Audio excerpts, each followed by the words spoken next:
I'm Anne, co-host of Transparency in Teaching, a part of the Education Podcast Network, just like the show you're listening to now. Shows on the network are individually owned, and opinions expressed may not reflect others. Find other interesting education podcasts at edupodcastnetwork.com. Coming up on episode number 205 of the House of EdTech, I am speaking with Amanda Fox, and we're talking about her brand new book, The Canva Classroom, 42 Ultimate Answers to Templates That Rocket Student Engagement. I'm also going to talk about how we can take it to the ramp. But first, strike up the band.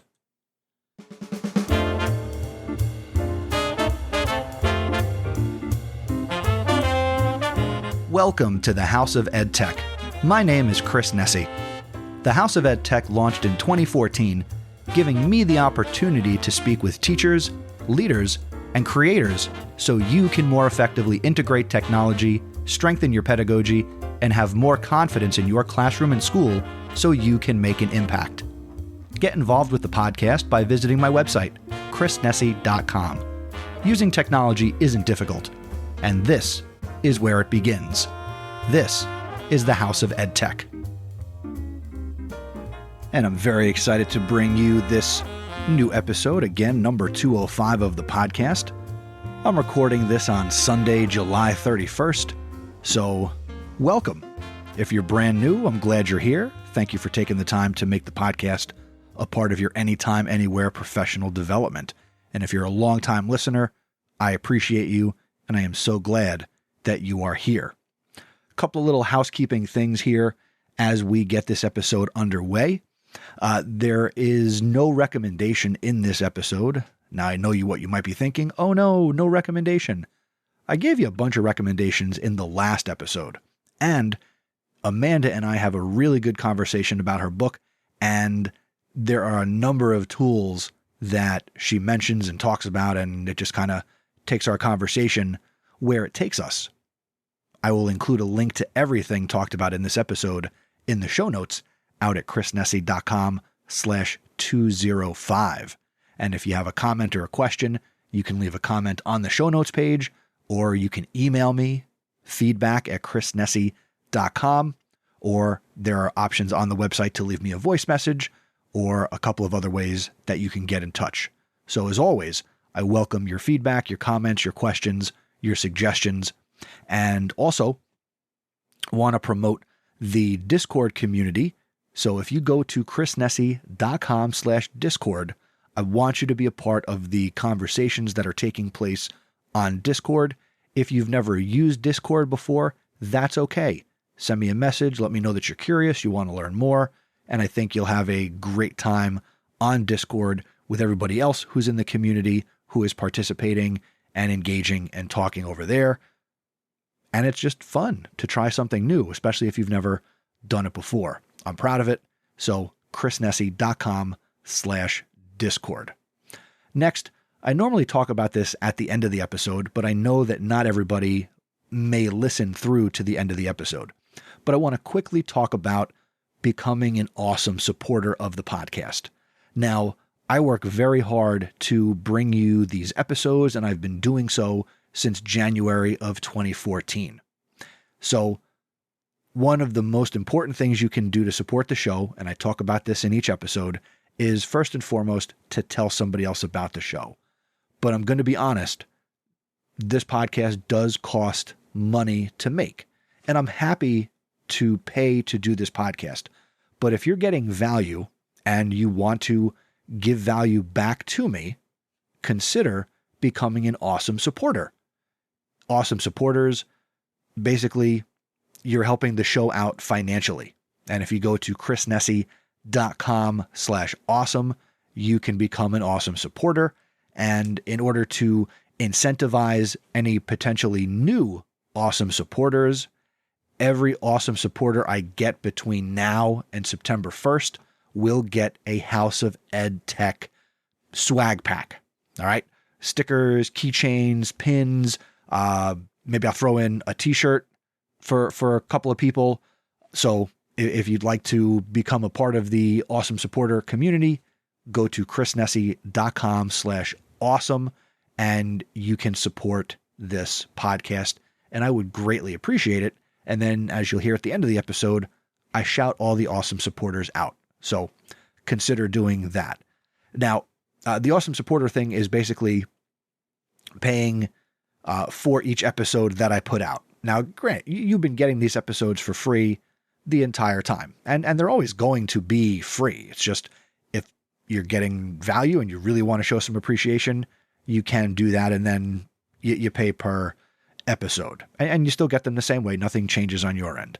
But if that's not a commitment you want to make, and you want to maybe do a one-time donation, just go to my website, chrisnessy.com, and there's a little button on there, and you can do the buy me a coffee. Except I turn those into maybe like iced teas and paying for the website and the media hosting. So if you want to do that, you can go to chrisnessy.com and do the buy me a coffee option, and you can do whatever type of donation you'd like to do there. And in advance, I appreciate any new support that I get for the podcast. Now, this EdTech thought that I want to share in the episode is a little bit different, as you will hear, because I recorded it in a place that's not the House of EdTech. But I still think it's important, so when the thought struck me, I had to record it. And here is my EdTech thought.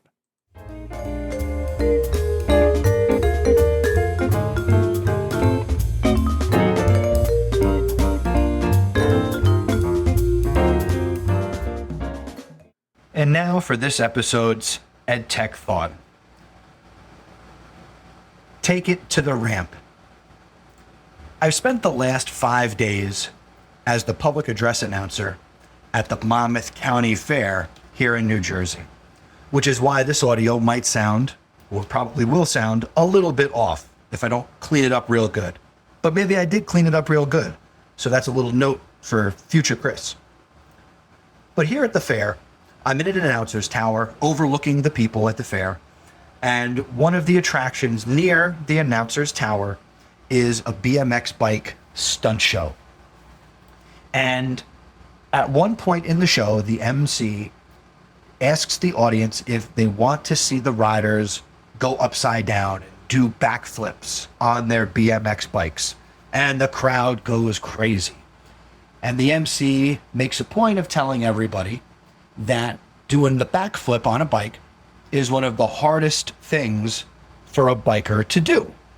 And he says that, when you want to learn this, you can go to a crazy gymnastics coach and learn how to backflip into a foam pit, or you can go lake jumping with your buddies, which is riding your bike and ultimately you land in a lake, it sounds like fun. But he says eventually you have to take it to the ramp and do the backflip on the ramp. And hearing that same verbiage 3 times a day for 5 days, it started to resonate with me, and I started to think about that can be applicable to what you and I do as teachers. What we do when we implement new things in our classroom, what we do when we're using technology with our students. When do we take it to the ramp? When do we go from just listening to podcasts about technology and reading blogs about technology and consuming content about technology and tools and watching YouTube videos, which is all the equivalent of doing backflips into a foam pit or going lake jumping? When do we take it to the ramp and use it with our students in our classrooms, in our everyday practice? And I'm here in this EdTech thought to tell you to just do it. What's the worst thing that could happen? Ultimately, we're not riding BMX bikes down a ramp and doing the backflip for the first time, where you actually might get hurt physically. We're talking about education technology. What do you have to be so afraid of? Ultimately, it's nothing. Your fears, and this might sound weird, I don't validate them. There's nothing we're being asked to do or use that is so scary and so impossible to do that we can't just go out and do it. Yes, a little preparation goes a long way.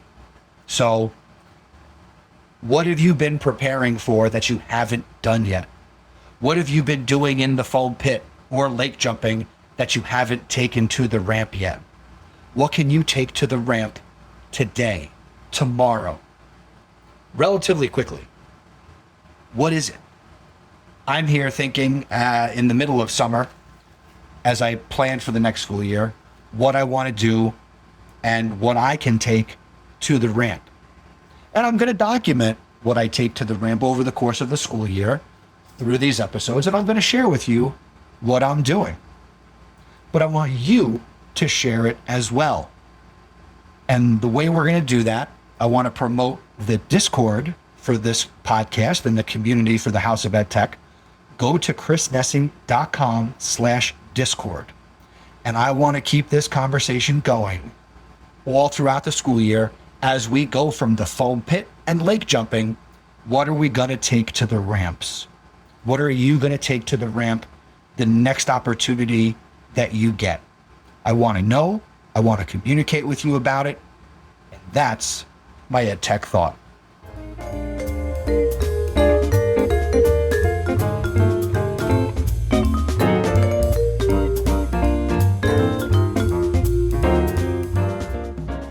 And as I said at the top of this episode and in the title, we are talking today with Amanda Fox. She's the author of the Canva Classroom, 42 Ultimate Answers to Templates That Rocket Student Engagement. It was a fun conversation with Amanda after trying to get a hold of her for a couple of months. Things happened to me, things happened to her, but I'm excited that she is on this episode. So without further ado, here is my conversation with Amanda Fox.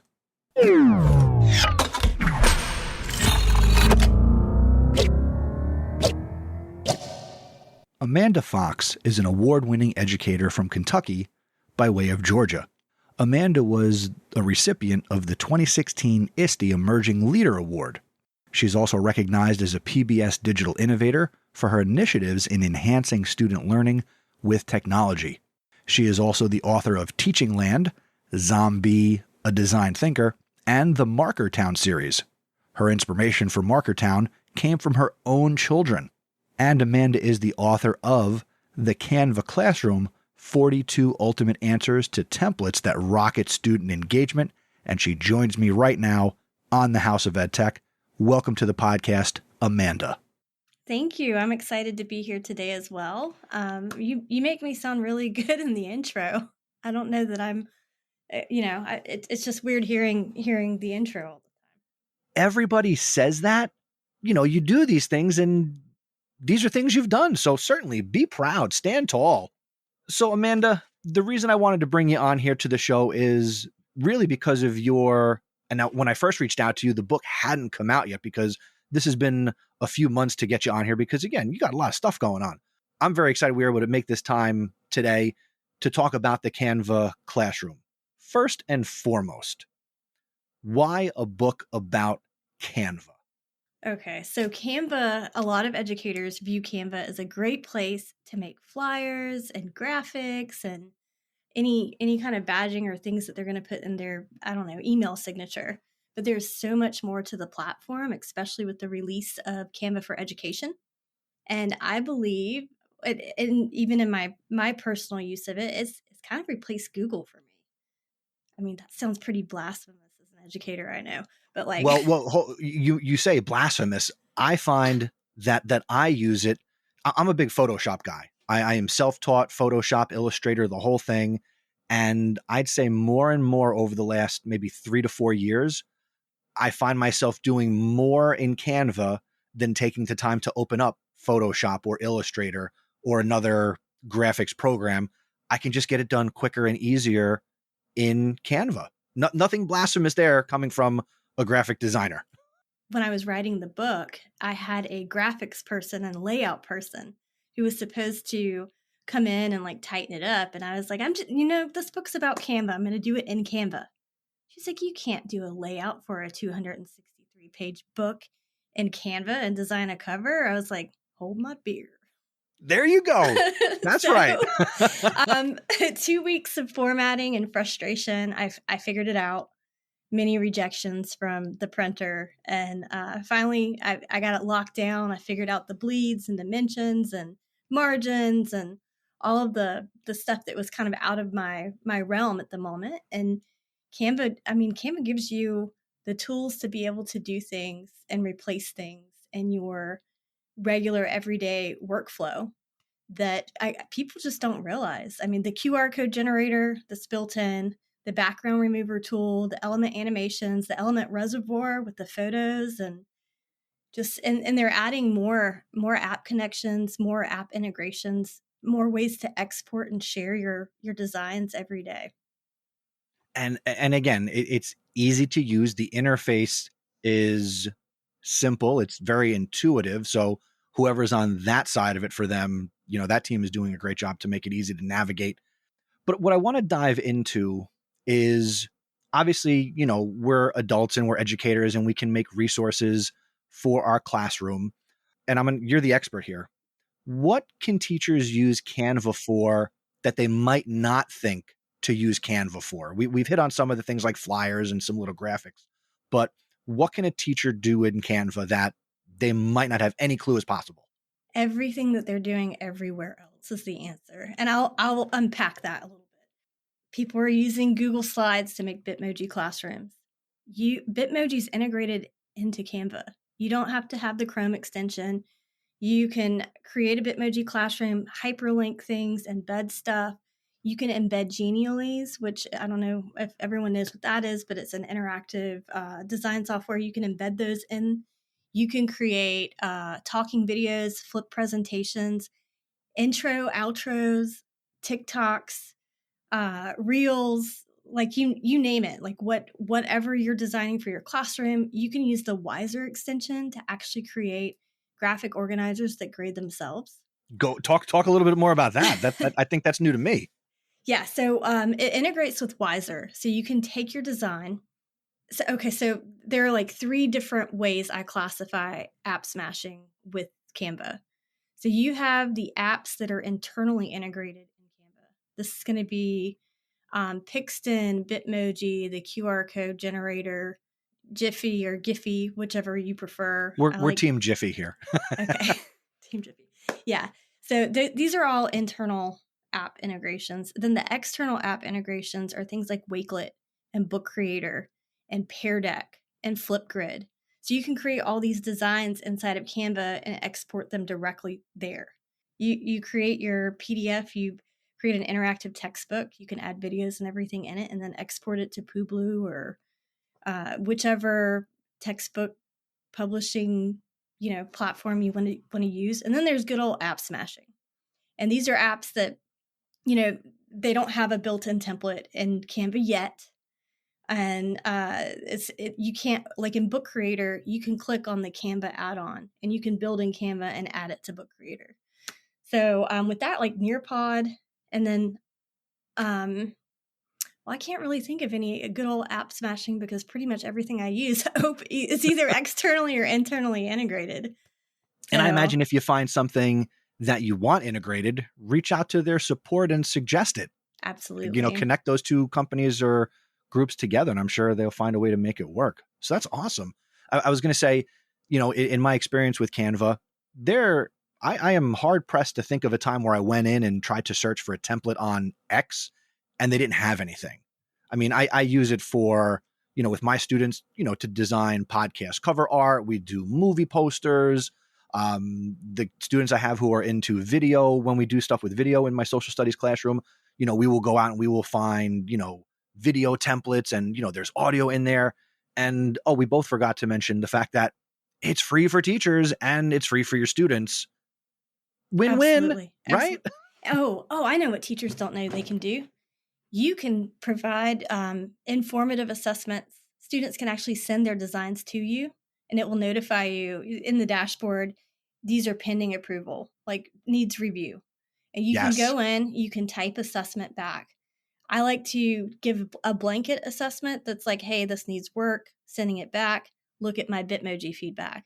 I go in on their slides, I drop in my little Bitmoji, and if I'm not clear on what they're thinking, I give them my thinking Bitmoji, I'm not following you. Could you elaborate and unpack this more? Or if it's just amazing, I give the heart swooning, like, this is fantastic. And when students are working, like I'm a firm believer that you don't wait until the end of a project to provide feedback, because it Oh, doesn't give right, them the right. time to pivot and to iterate. And I think that's an important, or one of the most important parts of the learning process. So being able to share designs as freely as they can with us, and I'll have them. So my workflow or my work processes, I have Google Classroom. I have my learning management system. I'm not ditching it because Canva hasn't really completely filled that function yet. They do have the dashboard. You have your students that register. You have the assessment feature. But I like to keep that as my iterative assessment. And then when they're done and they've finalized and they're ready for like their final grade, they drop that link in Google Classroom and they turn it in that way. And that's how I keep up with where students are. And as they're working on projects, I will drop into they'll be working and I'll drop into their projects as they're working on it. And they know because my Bitmoji's there. Oh, Miss Fox was here. I've dabbled with that, not at the large scale, using it with my 150, 60 high school students. But, as my listeners know, I'm the advisor of the podcast club at my school. And in the club setting where I want the students to have ownership and design our stuff for Instagram and Twitter and some of the promotional artwork for the different stuff that we do, I've used that feature for that, where I only have to worry about getting like maybe 10 to 12 notifications when I say, all right, everybody come up with a concept for blank, and then I can easily manage that. I haven't rolled out that piece to the wider, audience that I serve. But this year, you never know. I'm always finding new ways to do things. So certainly it sounds like they make it easy enough to do that. Oh, they absolutely do. We've used it for podcasting as well. I taught 7th grade English, and we did a podcast. What is a podcast? It's Edgar Allan Poe based okay, there podcast. It's called a podcast. I like my puns. So in our podcast, they had to write confessionals from an unreliable narrator. They had to use Gothic element themes, and we listened to true crime some true crime podcasts, and they got the feel of the structure of a podcast, intros, outros, and bumper music, and finding music that matches the tone. And they did all of this. They did the designs in Canva. We used Anchor for publishing, but you could totally publish podcasts in Canva. They could go in, they could voice record, they could have the whole thing there. Yeah. And then they could download. And like you said, Canva doesn't have that LMS piece, which that's totally fine. I mean, do what you do well. And in my opinion, do the graphics, do the art piece. There's nothing wrong with downloading, getting those links, or, uploading to, Google Classroom or Blackboard or whatever your LMS might be. So I think that works out good. My workflow has definitely changed with Canva. Before I would make my designs in Canva and then I'd upload them to Google Slides. And now I've just gotten rid of the Google Slides component, because Canva functions the same way. I can share a template link, which will make a copy for students. Everybody gets their own copy. You can assign it to individual students. That way it makes their own copy. You can assign a design for editing to the whole class if you're doing a bell ringer, or you're capturing class-wide data. And then you can create folders and groups. So folders are great for students to, create portfolios and put their work in. Creating groups inside of your class. You can create a design and send it directly to a group, and that whole group has access to it. So I love how versatile it is, and there's just a plethora of options for sharing and downloading, exporting, and I mean, just doing it. I mean, you can download it as a GIF, a PNG, a PDF, a MP4. It's just phenomenal, the options that it offers. One idea that I had, I toyed in the past. This is where I'm going to be selfish, and I want you to help me and maybe to help somebody who's listening. So in the past, I've tried to do digital notebooks where I set them up in Google Slides. But now I'm thinking maybe not Google Slides, but I've played with the fact that you can do multi-page documents in something like Canva, where I could set up those same types of digital notebook pages and distribute them through Canva. Yep. Possible? It is possible. I'm building a 10 module course for Canva right now. and I have a workbook that I'm building that has basically 5 different sections: the module overview, the learning objectives, instructional materials, and then the evidence that learning happened and performance task, and then a reflection piece at the end of each module. And it's basically a digital notebook for educators to, show that they have an understanding and they've been able to apply the information that's in the module. The only thing is you don't have that slide in, that slide in extension where you can, Right. yeah. But what you can do is if they've started their notebook, they've named it, you share it with them, it makes them a copy. They can open their notebook, they go to all your designs, and they just add that page. Okay. Yeah. All so right. that If you changed missed my that, make life. sure you rewind it, folks. Listen again. I'll repeat. Let me repeat for those in the back. Oh, there you go. If you're doing a digital notebook with students in Canva, you push it out to them, you share it, they make an individual template, they open their notebook where they're curating all of these pages, and then they go to all their designs, which is in the left side toolbar, and they just click on that new one and add it to their notebook. All right. So since you brought up the fact that you're about to put out, or actually before we hit record, you said you've started to push out elements of this course, please talk about this course that my listeners might be interested in.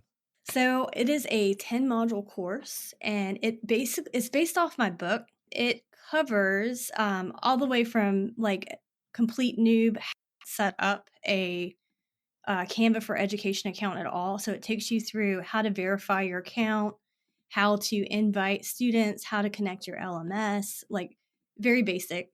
And then there's some little tips and tricks that I throw in there as well. And then it goes into, actually, I'm a big fan of making sure that designs are informed on pedagogical frameworks and foundations. So we talk about UDL, we talk about backwards design, and UDL specifically representation. So making sure that we're presenting information in multiple ways. I talk about text to speech. There's a Chrome extension you can add where it'll read your Canva documents. And then making sure that you choose, if you have students that are dyslexic, just giving them a list of dyslexic fonts and telling them, hey, you can take these fonts and upload them into Canva and use them and make those accommodations.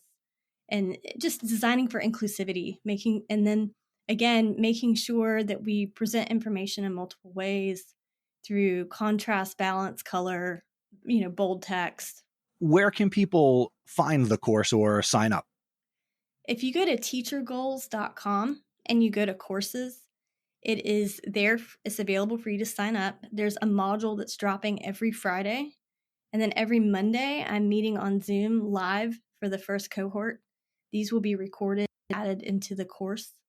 But yeah, so teacher goals, go to courses. And right now it's $19.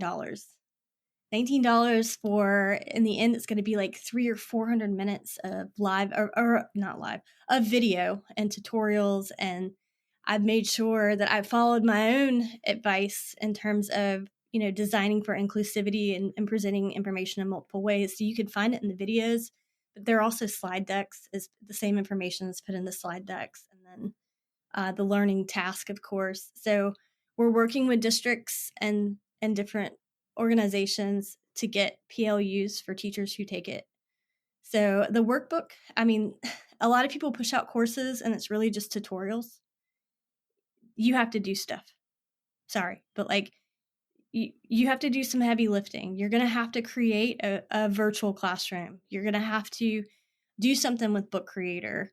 You're going to have to learn how to schedule and manage your social posts, create a brand kit. Like I'm really helping you explore the platform. And there's like a Genially that I'm designing right now that has all the different apps that are integrated. So when you click on it, it tells you not just what it is, but how you can integrate it in terms of education.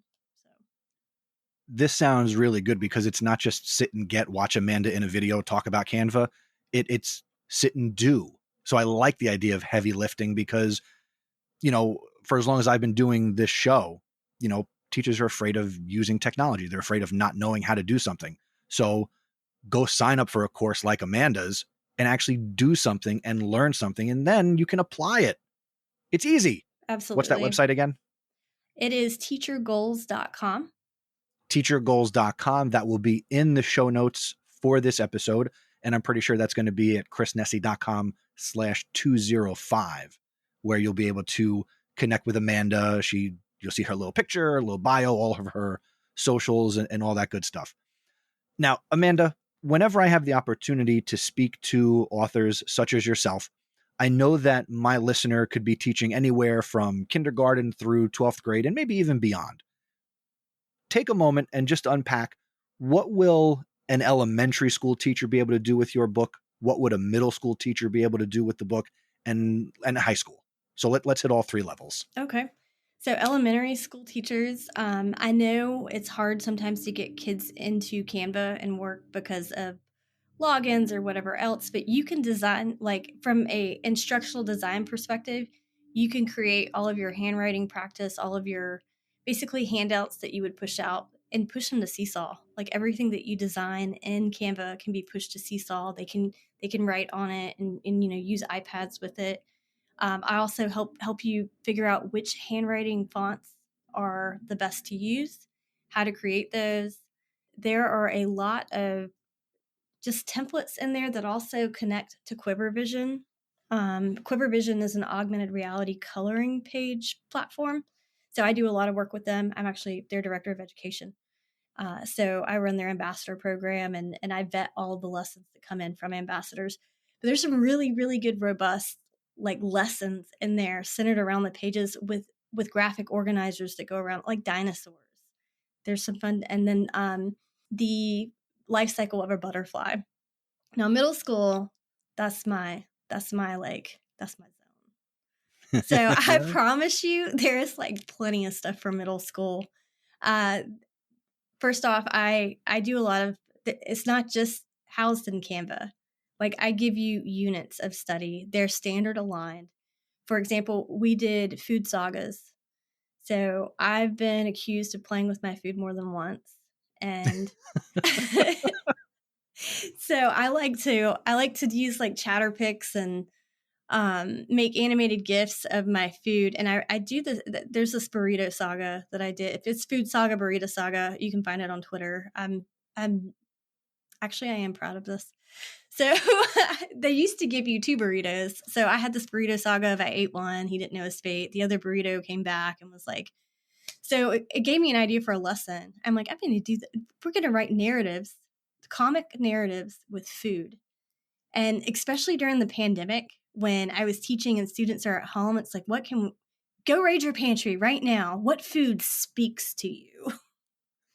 And I created this whole lesson in Book Creator. It's in the book. And it aligns with writing and reading standards. I found 15 different anchor texts of food. I called it Pun Ultimate Story Starters. You have like the couch. Yeah. Like I'm a pastafarian or what was complex carbs where they're sitting around unpacking their like these are all story starters. These are a great place for. So I like the students went crazy with this. I had one that he almost did a parody of The Crucible. Okay. It's Amaya was the character, but the last name was Marshmallow. Amaya Marshmallow. And the problem is the marshmallow was accused of being a witch because it floated in the water. So it was going to be burned at the stake. The mayor was a lemon and the town was full of nuts. Like this is brilliant. I would read that. This is just amazing. Yeah. The stuff they came up with. We had a food plate travesty where the dino nuggets were, at war with it was just super creative. So there's a whole unit there. I take you through all the materials you need. It's standard aligned. All the lessons are in. There's anchor videos. We looked at Bow, and then we looked at Annoying Orange, and we to contrast tone. Like, what is the purpose of your So it's a well put together unit. I've taught it 2 years in a row, so I've refined some things in it. Middle school, there you go. Nice. High school, I have a lesson in there that is essentially a hyperdoc, and it's linked to different GeoGebra lessons, and it looks at parabolas, like measuring the arc of, and there's actually a quiver page where Brian the Bull plays basketball, and you can shoot, and you got a minute to win it. Well, they have to record a GIF of the shot, and they have to chart and graph the actual arc of the basketball. So there's that. One pagers for literature. We did the yellow wallpaper. Young Goodman Brown, like all of these like Gothic literature texts, one pagers. Like I have the whole lesson plan in there, and it ends with students actually building a scene from the story in CoSpaces and virtual reality. So Wow. The book is Canva. Everything's based and starts in Canva. But there's so much more that kind of unfolds and umbrellas out using other tech tools. If you're elementary, she's got you covered. If you're middle school, sounds like you're more than covered. And if you're high school, she's got you covered. Now, I want to be selfish, so I'm a high school social studies teacher. What's in there for me and people like me? Okay. So what did you teach? U.S. history or? I teach world history. World history. Okay. I have U.S. history stuff in there because I taught. I'll adapt it. Go ahead. Okay. So this past year, I actually taught U.S. history 1 and 2. So there are a lot of Cornell notes looking at primary resources that are put in where students have the text on the side. They have this thing where ask questions, and then they have to put their annotations in. Looking specifically at Hamilton, we analyzed the lyrics of the songs, and then we had to pull primary resources that are pulled references of events and find primary resources to back it up. And in the end, they had to write their own rap adaptation. I love it. You had me at write your own rap. Yeah, that was fun. That's super cool. But before I'm finished talking with Amanda, again, you're going to want to go out to chrisnessy.com/205. There's going to be links to this book, of course, the Canva Classroom, 42 Ultimate Answers to Templates. There will be a link to the course. And what's that course link again? Teachergoals.com. You are also the creator of Marker Town, this other book series. Yes. Tell me and my listeners a little bit about Marker Town. Okay, so back in 2017, I came up with the idea to write a kids book because my kids never put their caps back on their markers. So Marker Town picks up, it's the end of the first day of school, and this marker has lost her cap. And she's a glitter marker, and she's above reproach, but her friend says, sorry, you're not complete anymore. You can't hang out with us. So it starts off kind of like with this conflict of I can't find my cap. Now I've lost my social group and my peers. And she starts, fretting over what is her fate. Her ink is going to dry out. Like this is going to be her demise. And she meets a motley crew of markers, and they kind of take her under their wing. And she still doesn't have a cap yet. And they're kind of showing her, you don't need a cap. Look at this marker. It's been repurposed. Look at this one. So there's like an environmental theme under it too on how to upcycle markers. And then in the end, I'm not going to give it away, but I'm kind of giving it away. Well, then maybe I should just stop you, and people need to go check this out. Go check it out. Go read the book. Go read the book. You can find all of that over at markertown.com. And it sounds like I'm going to head over there. I'll probably take my own kids over there. And the Very book comes to life. So there's augmented reality components in it to where kids can color the pages of the book. And there's didactic content. There's the design your own flag. They have to create it after the theme of Marker Town. You think of everything when you create stuff. This is good. I was a STEM teacher in Savannah. So I'm always trying to give teachers like an easy way to add like an interdisciplinary unit and break the silos. So. Right. Okay. So now I do have to ask. So with all the stuff that you've done, and again, the Canva book is the most recent. It came out in April of 2022. Are you able to tease anything that's coming in the next, say, year? Anything you can tell us? Any surprises? What's going on? Meta Inc. Books is my publishing company. I started focusing on augmented reality kids books. There's 2 more AR books coming out in the next year. There's the Canvas School, So working with a school, like that's going to be awesome. It's like kind of early stages now. There's the Quiver Classroom, which will focus on AR through Quiver's platform. And I'm going to stop right there. But there's more that I just can't. Oh, I won't stop you here. I mean, if you know. Now, is the Canva Classroom is also part of the Hitchhiker's Guide for Educators series. Are there any other books that they should be aware of, or are some of these projects you're talking about also going to fit into that? Yeah. So the Hitchhiker's Guide for Educators. So I'm a complete nerd. I own it. I mean, we need our computer towels to like wipe our screens, right? We need it. Yeah. And then, so long and thanks for all the fish. I was saving that for the end of this podcast, but no, Hitchhiker's Guide, we're always thumbing our way through PD, whether we're thumbing our way through our phone screens or books that we're reading. So I thought it was a great metaphor to kind of extend through. So it is a series. We're hoping to turn it into something like hacking, school discipline, hacking. So it's going to be the Hitchhiker's Guide to this. So if you have an amazing idea for a book, we are accepting manuscripts. The only prereq is that you have to be as big of a nerd as we are and like the Hitchhiker's Guide. No, in all seriousness, you don't even have to have seen it. The reference is very subtle. It's not heavy. We focus on the content and kind of sneak those little allusions in there. So, Amanda, this was such a fun conversation. Thank you for sharing so many awesome things. No, thank you for having me. I'm so glad it finally manifested. I know. Again, so we've been working on this conversation for a couple of months, but we got it here, and I'm excited to bring it to you who's listening. So I hope you will, again, check out the show notes, chrisnessy.com/205, and I will put it here that you can connect with Amanda on Twitter. She is at Amanda Fox STEM, and that will be in the show notes along with all the websites and places you can connect with her. And I hope that you do, because I'm going to assume that if you reach out to her, she will say something back. Oh, absolutely. And if you buy my book, you have my support for life. Like, you message me at 2 a.m. If I'm up, I'm going to be like, hey, what's up? What do you need? You want to hop on a Zoom? I can attest to that because we're friends on the Facebook, and I've sent her messages and the little green dot comes on and there she is. Yeah. Awesome. Again, thank you so much for taking time here in the middle of summer. You've got your dogs, your kids are running around. Thank you for taking time to be here on the House of EdTech. I really appreciate it. Thank you for doing everything you do and pushing out such great information to educators everywhere.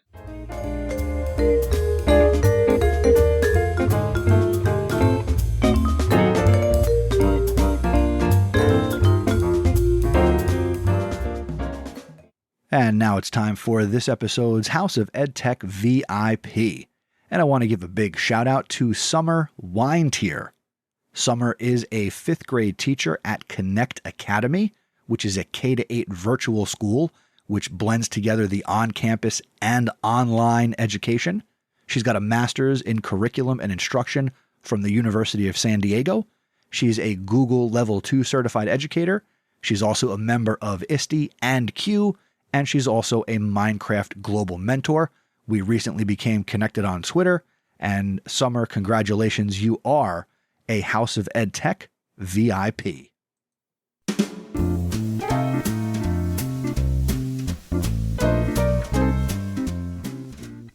Thank you for listening to this episode of the House of EdTech podcast. If you're not subscribed or following the show, I hope that you will continue to make this podcast a part of your anytime, anywhere professional development. Thank you again to Amanda Fox for a great conversation, continued success with the book, and the things that are going to be coming in the future.